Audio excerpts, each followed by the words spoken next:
இப்போ நம்ம பார்க்க போகிறது ஒரு கிணற்றுடைய கதை. நம்ம ஒரு வாழ்க்கையுடைய அறிவுரையாக இதை நீங்கள் எடுத்துக்கொள்ளுங்கள். இதை நீங்கள் பின்பற்றலாம். அந்த மாதிரி ஒரு கதையை நான் உங்களுக்கு சொல்ல போகிறேன். இப்போ நான் பேசிகிட்டு இருக்கிறது பவித்ரா. இப்போ நம்ம கதையுள்ள போகலாம். இப்போ நம்ம கதையை தெரிஞ்சுக்கலாம். ஒரு கிராமத்தில் ஒரு பழைய கிணறு இருந்தது. அந்த கிணற்று சுத்தமாக ஆழமாக இருந்தது.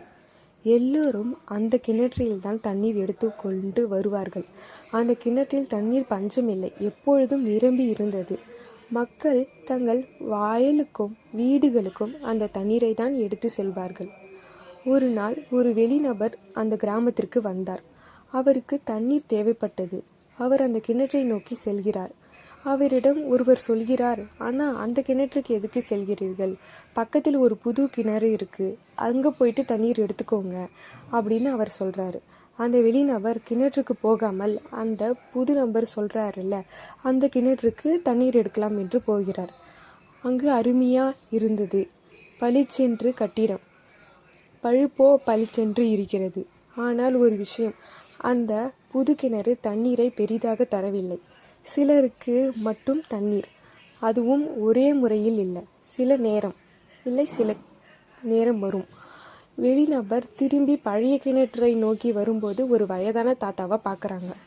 முகமோ பளபளப்பாக இருக்கலாம், ஆனால் உள்ளே ஏதோ ஒரு கசிவு இருந்தால் அது யாருக்குமே அது பயன் தராது. அந்த பழைய கிணறு எதுவும் அழகல்ல, ஆனால் தன்னுடைய கடமையை நம்பிக்கையுடன் தொடர்ந்து செய்கிறது. நீங்கள் முதலில் கிணற்றுக்கு போயிருந்தா நீங்கள் தண்ணீரோடு திரும்பி வந்திருக்கலாம். அந்த நபர் சொல்கிறார் என்று புரிந்து கொண்டு அந்த தேடை கொண்டிருந்த துரிதம், அழகு, ஸ்டைல் எல்லாம் வாழ்க்கைக்கு உதவாது அப்படின்னு சொல்கிறாரு. தப்பான விருப்பங்கள் இருந்தால் அது நம்ம லைஃபுக்கு நல்லா இருக்காது அப்படின்னு அவர் சொல்கிறாரு. வாழ்க்கையில் சில சின்ன பழக்கங்களை தவிர்த்தாலே வாழ்க்கை நல்ல பாதையில் செல்லும். எல்லோரும் தவிர்க்க வேண்டிய சில விஷயங்களை நான் சொல்கிறேன், கேட்டுக்கோங்க. ஒவ்வொரு முடிவும் பக்குவத்தோட கம்பேர் பண்ணி ஒப்பிட்டு எடுக்கக்கூடாது. சோம்பல், சின்ன தோல்வி, நம்மை நாமே குறைத்து சொல்வது, ஏன் நான் மட்டும் என்ற கேள்வி தொடர்ந்து கேட்பது, உணர்ச்சியில் முடிவெடுப்பது, பொறாமையை மேற்கொள்வது, இந்த மாதிரி இதை பண்ணாமல் இருந்தால் லைஃப் நல்லா இருக்கும், சரிங்களா? அப்படின்னு சொல்கிறது நம்ம வாழ்க்கை உணர்த்தும் ஒரு பக்கவாசல் மாதிரி.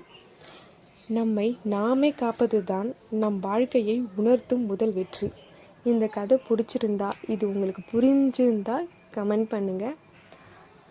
நெக்ஸ்ட்டு ஒரு புது கதையுடன் உங்களை நான் தொடர்பு கொள்ளுகிறேன்.